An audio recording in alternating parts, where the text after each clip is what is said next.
panawagan ng lahat ng mga kalahok na pangkat. Mangyari lamang na magtipon-tipon ngayon sa gitna ng arena. Ilang sandali na lang at magsisimula ng paligsahan.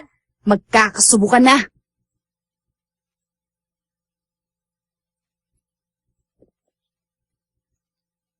Oras na para lumaban at manalo. Tayo na! Espada ni Shura, ang unang pagsubok ni Dylan. Ang paligsahan ay formal na bubuksan sa loob lamang ng 2 oras. Ang mga kalahok ay inaatasang magtungo na sa kanilang mga takdang lugar. Inuulit ko, ang paligsahan ay formal na bubuksan sa loob lamang ng 2 oras. Ang mga kalahok ay inaatasang magtungo na sa kanilang mga takdang lugar. Master! Eh, paano wala si Reka, oh?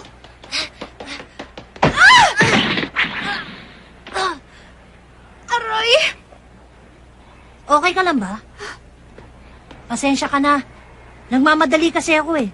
Baka nasaktan kita ng gusto. Hindi. Huwag kang mag-alala. Okay lang ako. Mabuti naman. Sige, may gagawin pa ako eh. Pasensya na ulit. Sino kaya yun? Masyado naman magalang. Siguro may importanteng bagay lang siya gagawin. Hokage! Ay! Kayo ang Hokage, diba? Oo. Ilang minuto na lang magsisimula ng opening ceremony. Saan ba kayo nagpunta at ang hirap niyong hanapin? Teka, nasaan yung sino kasama? Ewan! Diyan lang yung sa tabi-tabi. Baka natutulog. Kasi naman masere-seremony pa.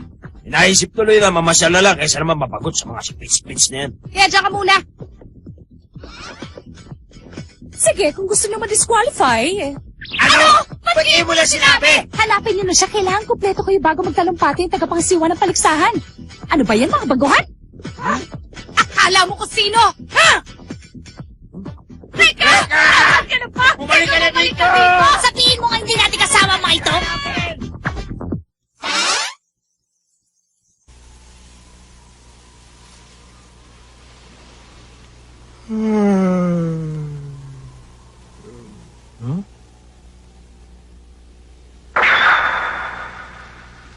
Ano yun?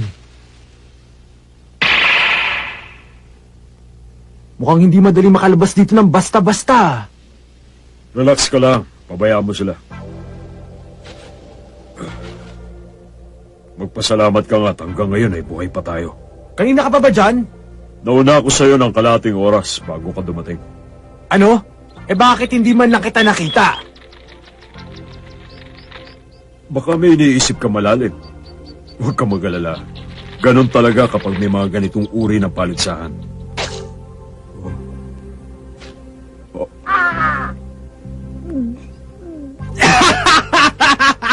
Nakakatawa ka!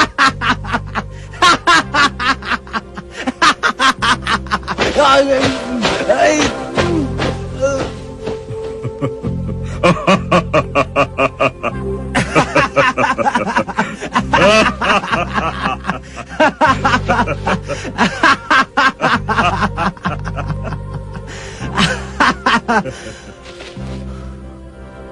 Para tayo mga siraulo, no? Okay lang sa akin yun.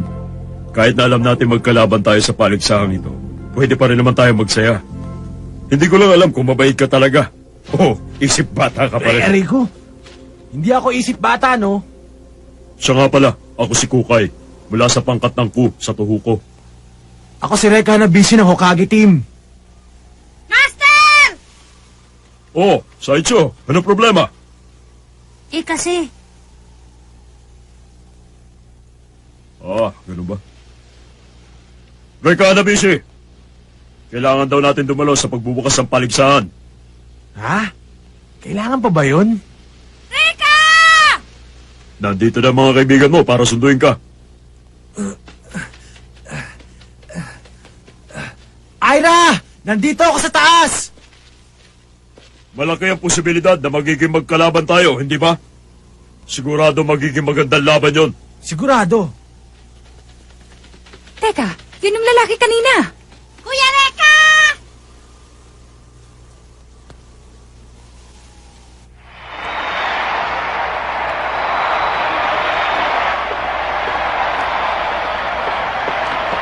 Dito ang pwesto natin. Ah! Miss Official! Miss Official! Sandali lang dito! Bakit ba ang ingay-ingay mo? Tumahimik ka muna at magsisimula ng programa. Hokage team present ang lahat! At ngayon naman, magbibigay ng maikling talumpati ang tagapangasiwa ng paligsahang ito, si Ginoong Augustus Mori. Maraming salamat sa inyong pagdalo. Mga magigiting na mandirigma. Ako si Augustus Mori, ang tagapangasiwa ng paligsahang ito.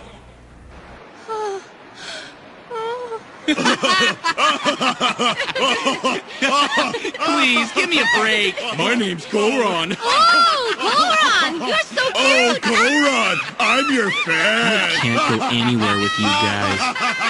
Hey, didn't I warn you guys? Just knock it off, I said! These guys are completely out of their minds, aren't they? Mapupunta sa magwawagi ang lahat ng gantimpala. Subalit, walang ititira para sa mga talunan. Ano? Nais nyo pa bang lumaban?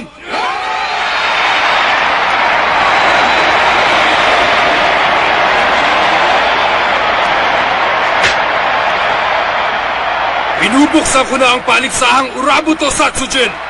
Pagbutihin niyong lahat ang pakikipaglaban.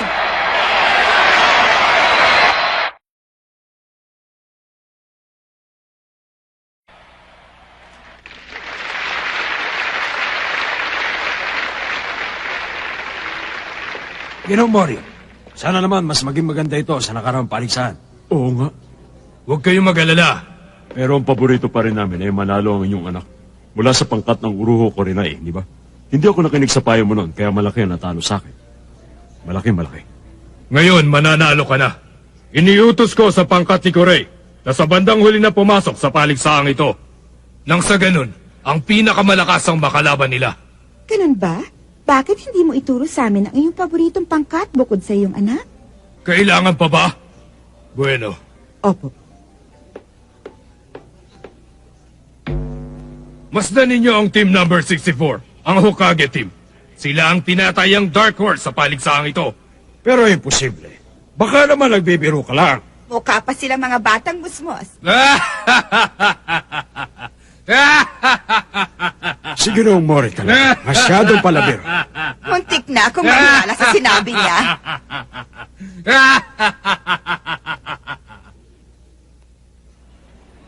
Hahatiin ang 64 na pangkat sa 4 na grupo. Tatawagin natin Group A, B, C at D. Ang mananalo sa bawat grupo ang siya maglalaban-laban. 64? Ibig sabihin, ilang beses tayo dapat manalo? 4 na grupo, 16 bawat isa, 6 na beses. At ngayon naman, sisimulan na natin ang palabunutan. Ang unang laban sa Group A ay pangkat ng Hokage laban sa pangkat ng Ku. sila yung...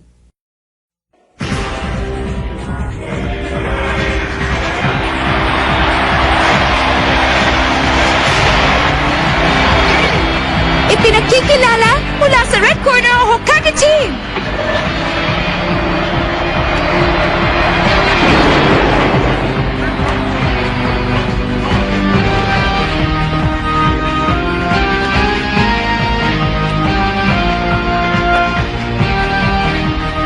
Sige, tapusin na natin to! Pagbutihan mo, Reka. Pagbutihan ng lahat. At ngayon naman sa Blue Corner, ipinakikilala ang Ku Team.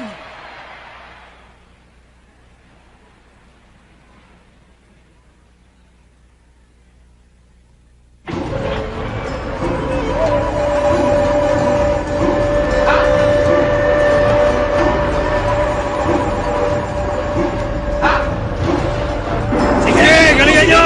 Sige na! Tapusin nyo ang kalaban! Saicho! Tapusin nila! Tapusin nila lahat! Pinamiyo, tapusin mo silang lahat! Teka, sino ba yung mga yan? Hindi mo ba sila kilala? Sila yung mga pamosong mamamatay tao mula sa Tohoku area. Kilalang kilala sila sa mga iligal na paligsahan kagaya nito. Nanalo sila dahil sa kanilang pambihirang kapangyarihan. Sila nga yan. Reka, Mukhang malakas kagad na nakaharap natin, ah. Mamamatay tao Si Kukay? Mula sa araw na ito, magsisimula na ang kasaysayan ng ating pangkat. Oras na para simulan ang unang laban!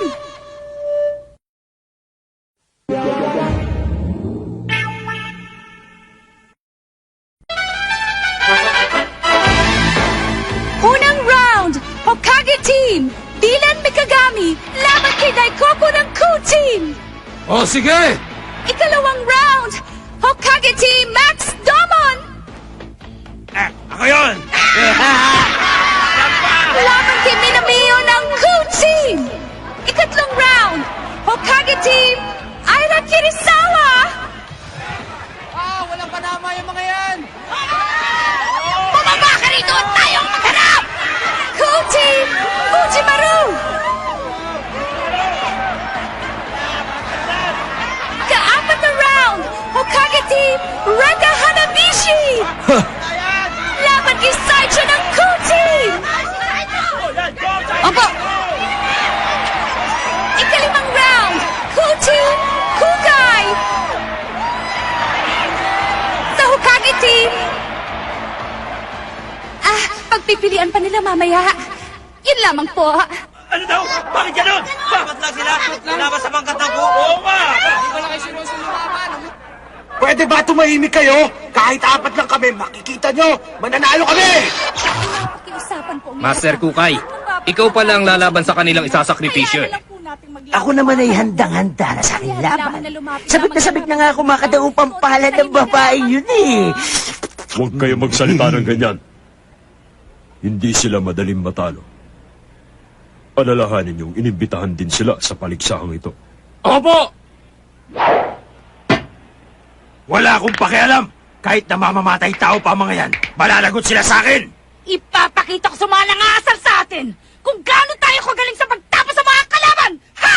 Aray ko! Aray. Tinatawagan ng mga kalahok sa unang round! Adyan na! Dylan, galingan mo! Tapusin mo na ang kalaban! Kaya mo yan, Dylan!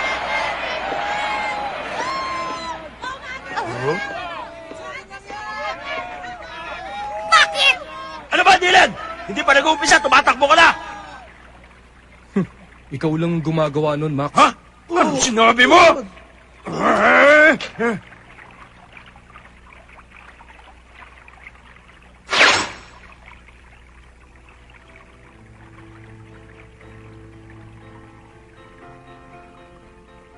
Mikagami. Po, wala na akong maibabahagi pa sa iyong kaalaman. Hinahangaan kita dahil dalubhasa ka na sa aking Human Ken Technique. Napakabilis ng panahon. 7 taon na nang simulan ko ang iyong pagsasanay. At hanggang ngayon, hindi ko pa rin mabago ang iyong pag-iisip. Hindi na po. Paghihiganti. Yan ang pinatutunguhan ng iyong espada at magdadala sa iyo sa landas ng Shura. Nakahanda po ako, Master.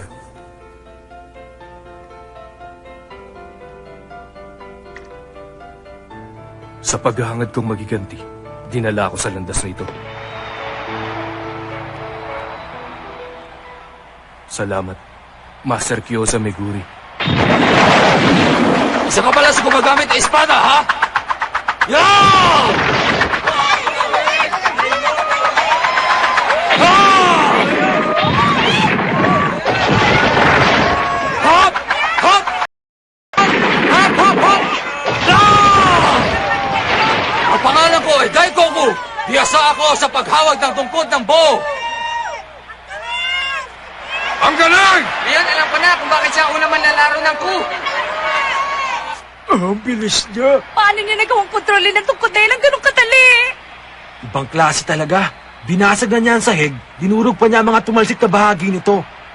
Paano kaya niya nagawa yung ganun? Dahil umiikot yon. Inay! Miss Kagero! Pinadalhan din ako ni Kurei ng imbitasyon, kaya pinasya kong pumunta dito. May palagay akong gusto lamang ni Kurei na masaksihan ko kung paano niya tatapusin ang aking anak. Ang sama niya talaga! Huwag kang magalala, Ana. Tutulong ako sa mga laban nila. Sa abot ng aking makakaya. Reka! Ang tungkod ni Daikoku ay isang mahiwagang sandata. Ah, ganun ba? Anong ibig sabihin nun? Nakikita niyo lang na ginagalaw niya ang tungkod. Ang hindi niyo nakikita na sa bawat paggalaw, umiikot ito at sa bawat pag-ikot, gumagawa ito ng yanig. Kapag yumayanig ito, paulit-ulit nitong binabalik ang mga tira o tama nito. Magaling ang paliwanag mo. Ha? Bago matapos ang labang ito, ang kaibigan niya ay magkakaroon ng malaking butas sa kanyang katawan. Tingnan natin. Ang mabuti pa, tapusin na lang natin ang labang ito. Para kang isang sirkero sa mga pinaggagawa mo. Ah, ganon? Sirkero pala, ha? Pasado ka, Dylan Me! Kahit ano pa ang pangalan mo, hindi ka sasaduin ng tungkod ko! Humanda ka ngayon! Yeah! Handa na pala sila! Simulan na!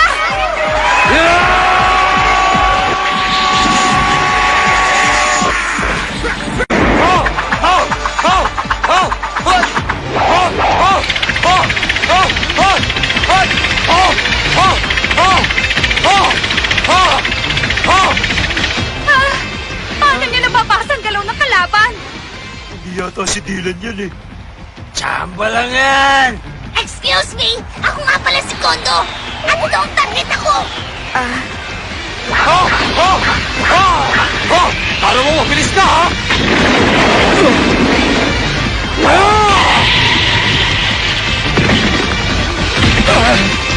Dylan! Si Dylan bumagsak na!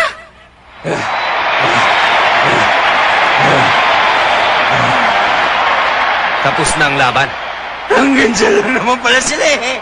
Buti nga. Nagsisimula na ngayon ang pagsusupil sa pangkat ng Hokage. Ang pangkat ng kuwang pinakamalakas na mandirigma sa lugar ng Tohoku. Hindi na masamang kalaban para malaman natin ang galing ng pangkat ng Hokage. Tama ka. Ang kanilang pinuno na si Kukay ay may kakayahan katulad din ng isa sa ating pangkat. Kailangan matalo ng mga Hokage ang kanilang mga kalaban. Dahil kailangan kong tapusin ang aking sinimulan, 400 taon na ang nakararaan. Okay ka lang? Dylan! Okay ka lang ba? Nasaktan siguro siya na gusto! Patay na yata eh. Yan naman ang gusto mo, di ba? Tinamaan siya, pero naiwasan niya ang pamatay na tira, kaya siya bumaliktad. Nakakatawa naman. Pero ganun pa man, hindi na magtatagal ang laban. Dylan, tingnan mo. May sugat ang binti mo. Ang binti ko? Oo nga, no. Diyan pala ako tinamaan. Bakit mukhang kalmado ka pa rin? Huwag mong sabihing lalabang ka pa niyan. Yabang talaga ng isang to. Huwag mo nang ituloy, Dylan. May tama ka na, kaya mahihirapan kang iwasan ng mga tira niya. Kami na lang ang bahala sa ibang mga laban, Dylan! Salamat na lang. Pero sigurado ako, hindi na niya ako tatamaan ngayon. Alam niyo ba kung paano patigilin ng electric fan? Nabaliw na yata.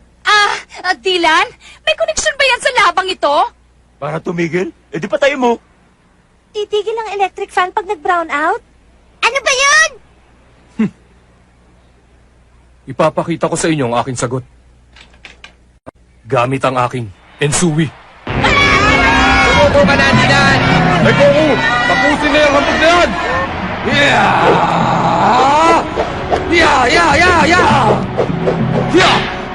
Huwag mong sabihin may itatagal ka pa ngayon sugatan ka na. Isa kang hangal. Nakakaawa ka namang nilalang, Dylan. Pagbibigyan kita, patatahimikin ko na yung bibig mo. Yeah! Ogi Technique! 100 strikes!